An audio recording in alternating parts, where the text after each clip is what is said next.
शादी को यादगार बनाने के लिए शहरी ने दुल्हन को पहाड़ से लटका दिया। अपनी शादी को यादगार बनाने की ख्वाहिश हर नए जोड़े की होती है, लेकिन अमरीकी शहरी ने अपनी शादी को हमेशा याद रखने के लिए अपनी अहलिया को पहाड़ की चोटी से लटका दिया।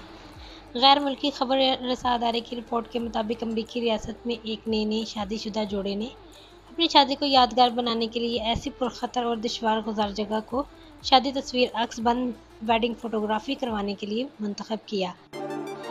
देखने वालों के रोंगटे खड़े हो जाएं। जोड़े ने वेडिंग फोटोग्राफी के लिए शुमाल मगरिब में वाक़िया ख़तरनाक पहाड़ी सिलसिले का इंतखाब किया, जहां ली गई तस्वीर आज सारी दुनिया में वायरल हो रही है।